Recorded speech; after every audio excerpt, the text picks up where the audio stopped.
Good morning, everyone, and thank you for coming to this session. So for this session, we have Olka Knotz, who's going to be speaking about the art of local fundraising during a pandemic, which is a really interesting topic that I'm sure that no one thought was going to have to come up a couple of years ago, but here we are. So Olka has been volunteering with the Otwarte Klatki since 2016 and has been interested in fundraising issues from the beginning. For the last 2 years, she's been gaining experience working as a coordinator for the fundraising teams, both local and business. And when working with activists, she values honesty, solidarity, and teamwork, and approaches donors in the business world in the same way. So thank you very much, Olka. Yeah, thank you for the invitation.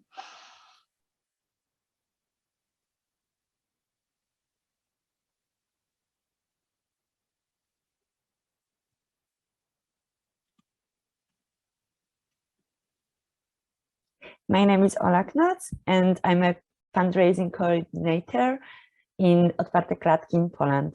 I'm also coordinating the local fundraising, and that's what I'd like to tell you about today. This is my first presentation in English ever. Because of this, I'm really stressed, and I apologize in advance for any slip-ups. But I'm doing it for the first time, like I said, and I'll talk about similar experiences later. So sorry for my English, I will try my best. I really appreciated your presence here and thank you so much. So let's get started. We're going to talk today about the one topic, the art of survival in local fundraising during a pandemic, based on my experience. Okay. Some of you may already know a lot about fundraising, so I don't want to cover the basics here, but some of you may have ended up here by accident because you heard the word fun in the word fundraising and thought, oh, it would be fun. Well, actually it is, because fundraising is fun when you look at it properly. After all, making money is nothing but fun, but giving money can also be fun. And that's what fun fundraising is, and I would like to infect you with. What thought would I like to leave you with today? Is the idea that you can do anything in fundraising, even when it seems impossible to you. And I hope it inspires you to push your own limits, to be creative with big hearts for animals. And such people are loved, let's be honest. Sometimes you have to think like you have superpowers, as if you have as much power as Hulk. That's how you have to think every day. Be creative and remember why you are doing it.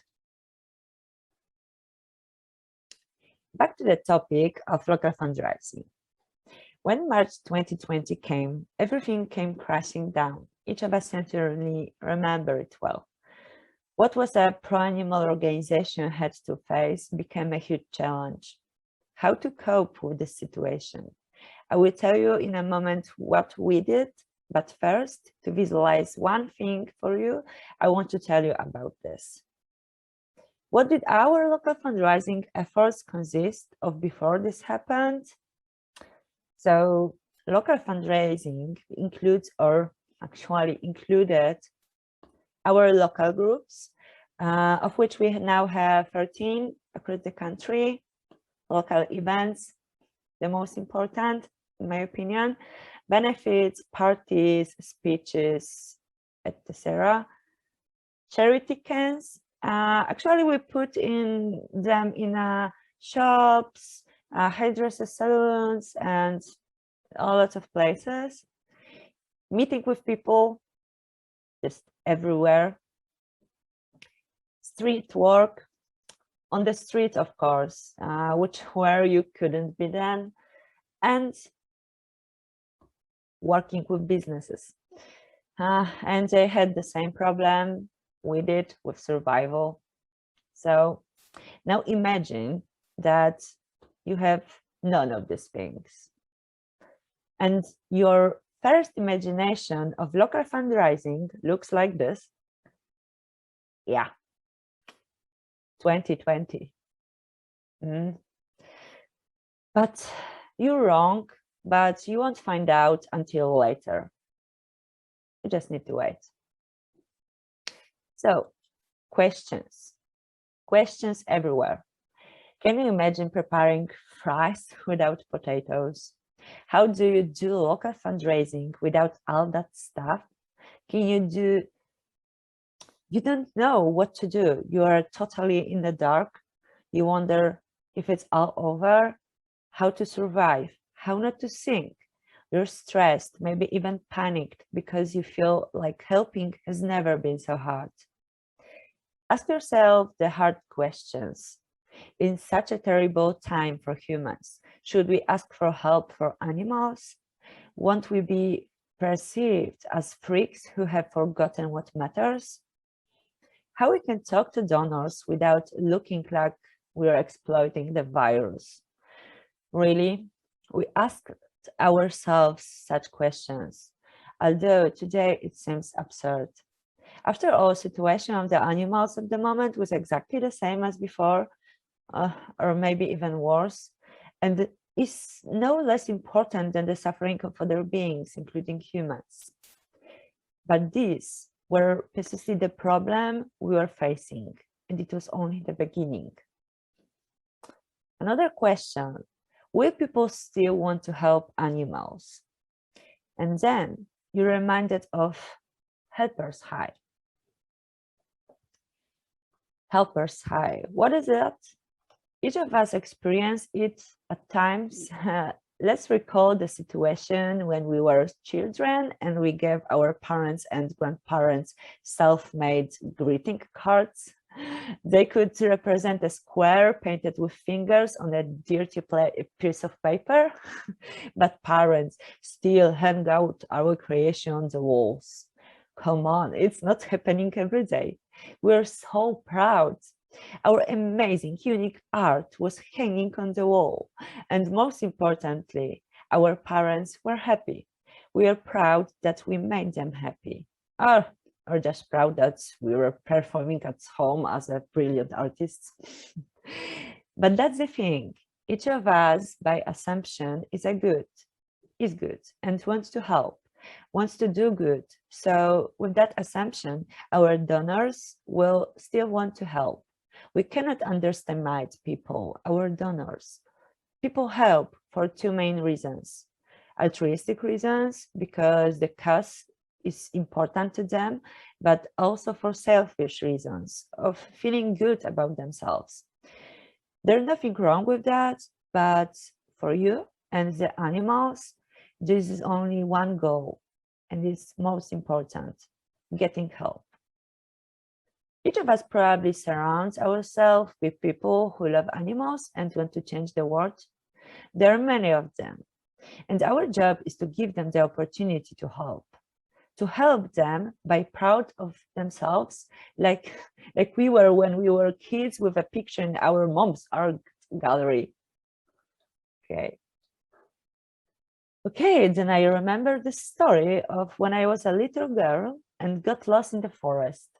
Then, in my imagination, I could already see how I would stay there for years. But I don't know, eat bugs, sleep in the ground, and one day be eaten by swamp monsters. That's how I saw survival as a child. And when the pandemic came, my idea of fundraising was very similar. I didn't see the light in the fundraising, and I felt like I was drowning. But that story from the forest taught me something. It turned out it wasn't a forest, but a park, and I was actually surrounded by barely 4 trees and could see my house from behind the branches. That's how I look at it now. I thought we had no chance in local fundraising. And all I had to do was look further away and see my own house, like I did then. And Eureka! When you realize this, you turn into a Hulk and you want to fight. You have strength, motivation, and superpowers. Yeah, but you run into a problem that is even harder, much tougher, especially emotionally. You can't change the world by yourself. You need people to do it. but also a team of people who feel the same way and want to give the opportunity to help others. I'm thinking here about volunteers and how incredibly important they are to the whole organization, movement, to a common goal, to animals. And then you encounter something very difficult that you're going to have to deal with it. With people lack of motivation, their feeling of losing their strength in battle, and you know that they don't yet know how to get green skin and become a Hulk. You're going to help. You're going to have to help them. During the pandemic, many of us worried about our families, lost jobs, lost friends, saw the world only from outside of the windows, and were surrounded by something that was hard to name. We were demotivated. Some were able to find motivation, others had a harder time. And here you have to show great empathy and understanding.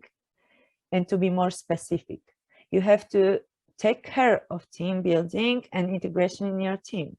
You have to feel again a strong team ready to fight just like before.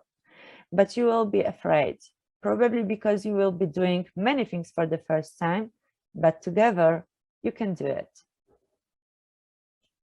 Sorry for a moment. We couldn't meet face to face, which was extremely difficult and frustrating. To make sure we didn't forget each other's faces, the local fundraising team and I meet weekly for calls. Week after week, I asked myself, what are we going to talk about? What was I going to say to motivate them and not bore them at the same time? The only thing that came to my mind as a value that we can build a strengthen our team, our bond, so that as soon as the situation returns to normal, we are ready to move forward. The hardest part was that we kept asking ourselves, when will this end? Will it be normal? Of course, no one knew. So we decided to give fundraising fun as a team. Every week we met and talked simply about our lives, our childhood dreams, our favorite movies, our partner's dirty socks. We introduced integration. We even met to play chess or charades. It turned out to be the best thing we could do for ourselves and the animals in that moment. Through it, we became a group of friends motivated to work towards a goal. We did not weaken, but grew as a people. We didn't give in the stagnation. We created a super cohesive team. We supported and took care of each other. But that's not all, because about it was born a baby that we became proud of after a while. After a few boring months, and when we each other knew what kind of ketchup we liked best, what our distant aunt's name are, and what kinds of vegetables or fruits we want to be, we decided it was time to get to work and overcome our own fears. We started to think. And then it came to us that we knew absolutely nothing about this. Should we enter the world of online fundraising? But how to do it? Local online fundraising. Sounds strange. Should we become influencers? Should we become rock stars to get attention? Are we supposed to participate in an ice bucket challenge or invent a new one, a fire bucket challenge? We were terrified and felt like we really don't know what we are actually doing, but we acted because we had a great team, clear goal, and then we were Hulks. Just imagine 9 Hulks side by side. It's better than the regular Avengers. And then we thought, We started by looking at other operations, marketing companies that were also trying to survive. We looked at how companies were selling sunscreen when no one needed it at the time. We gawked at other organizations that were just as lost as we were. We were learning, and in the beginning, we approached every cautiously. We didn't want to make any mistakes, so there wouldn't be any fuck-ups. But in the end, we said to ourselves, screw this, let's get crazy. Okay, maybe it wasn't as crazy as you might imagine. We didn't get a roller coaster and run around naked in the mountains, but we felt like we actually doing it. We're doing everything for the first time. Like me today. So we started to treat our donors as our team. They are the same people as we are, so we invite them to our world and start acting. We started hosting every event we can in an online version.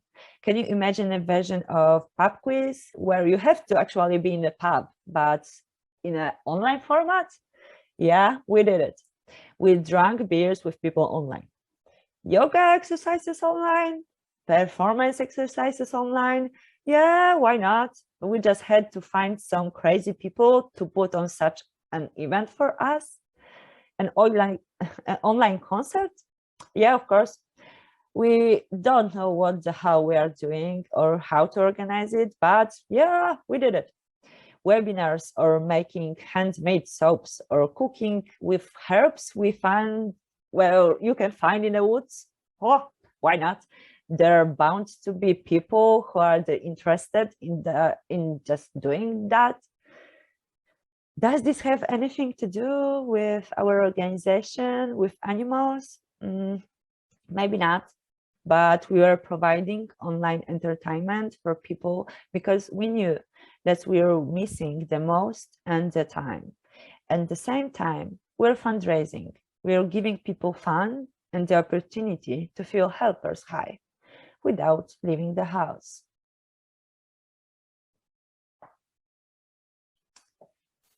Yeah, there was a brief moment in Poland when pubs and restaurants were opened.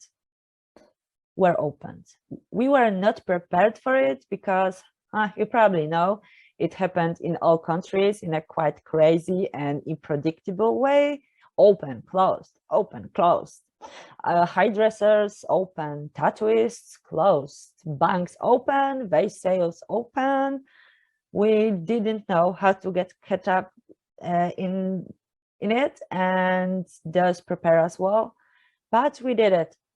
In a few days, we found out the venue that the venue would open, and we decided to go full force because we didn't know when it would happen again.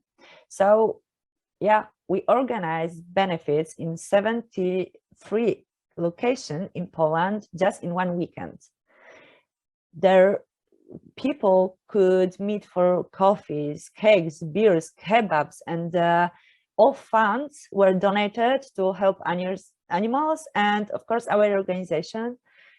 Really, people needed this. They wanted variety to meet friends, and if at the same time help animals, yeah, it's crazy, but it's great. I have never been so proud of our team. They threw themselves into helping. They didn't sleep. They printed, they designed, they coded, they raved. This is what our time was like during the pandemic. We didn't give up and even thought. We sat around talking about our favorite ketchup. When we gathered our strength, we took action. And one of the most important things for me, thanks to that, we made a higher profit than the year before. Yeah, really. We raised more funds than we did in 2019 before the pandemic. It turned out that the limits are only in our heads. Yeah. And just to summarize it, when it comes to taking action, you have to be creative. you have to remember that nothing stands in the way of achieving your own goal, just our head. Let's get crazy. Since it was possible during the pandemic, when I couldn't even remember how tall the people of my team were, because I only saw them from the waist up of webcams every day, just like you see me today. And then I know that every day in fundraising and our daily activities, we can overcome an obstacle. After all, we are doing it for animals. And sum up, be creative. Don't create boundaries. Really, believe in people and act. Yeah. So who can do it? Of course, everyone can do it. Just have dreams, have one specific goal, and just do it. Yeah, thank you very much. I hope you found our meeting valuable. If you want to contact me, you can do it every time. If you have any question, or I don't know, if you just want to know what kind of vegetable I want to be, just mail me. Oh, so thank you very much.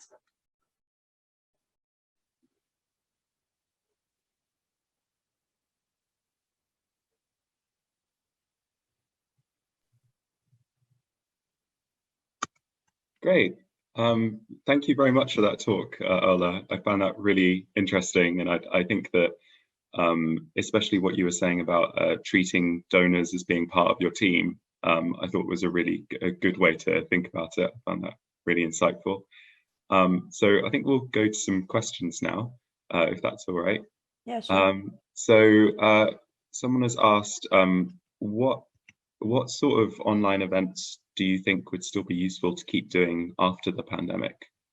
Yeah, I think that there was a lot of webinars.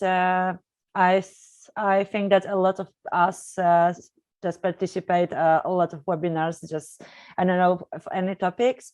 Maybe it was too much on that time. But when you get a topic which involved a lot of people, just like I don't know, animal rights, when you can have ask them for money, they will do it, I think, because they want to participate this kind of activity.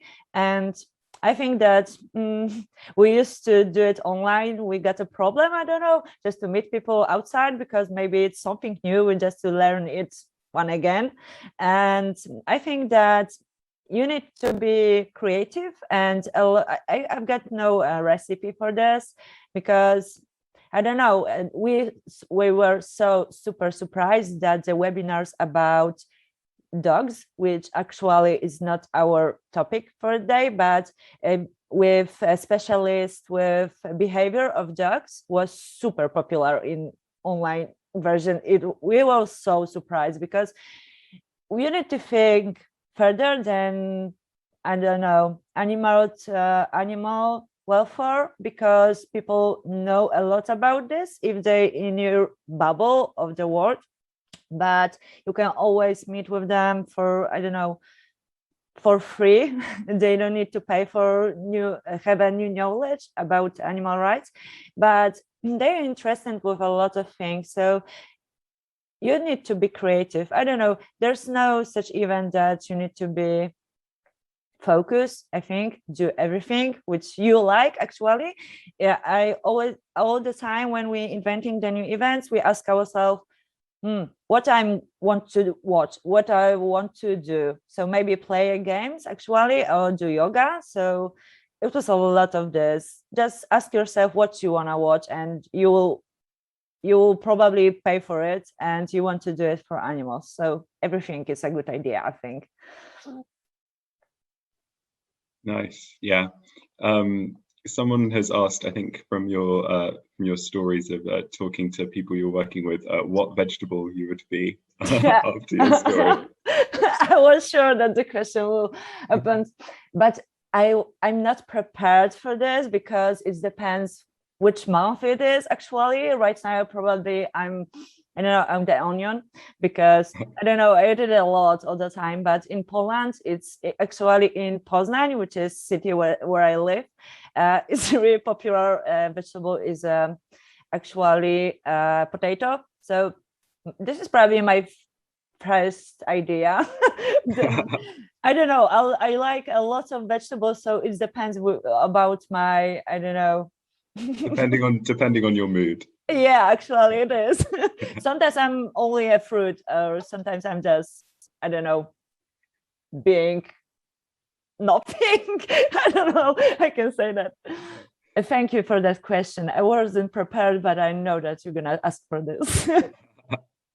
I suppose on a more serious note, someone has asked, in terms of money raised, how did the results of local fundraising look in 2020 in comparison with years beforehand?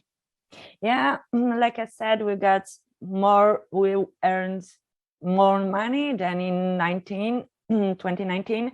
So I was surprised because we've got, I don't know, in 2019, we worked the whole year. Every month we do new events. A lot of our local groups just working and do new kinds of events or just doing the same. We've got ideas in the past, but actually in 2020 we organized, like I said, 73 benefits in 1 week. So it was surprising because a lot of people just joined to this. A lot of people in cities just came, and we were so surprised because you know the situation, it was really hard, and the businesses got the problem. So we are all too surprised that the businesses, the restaurants, and a lot of places just want to do it for, I don't know, just give us some money, just do it for free, because it looked like we're coming to the restaurants and the restaurants just give them money for, I don't know, invite people and just give them money from food, a percent of their raised. So I was surprised because in 2020 we earned more. I can't say it's much more, but since we only work for, I don't know, actually for maybe 4 or 3 months. So I was surprised that we got much more money. No, much more, be honest, a little bit, but yeah, we raised more. Great. I think that's about all the time we've got for live questions right now. But if you'd like to join us for a networking session, speak with Ola in a bit more detail about what she's been working on, you can find a link that will be posted in the group chat on the Eventry tab. Yeah, thank you very much for coming, everyone. Yeah, thanks.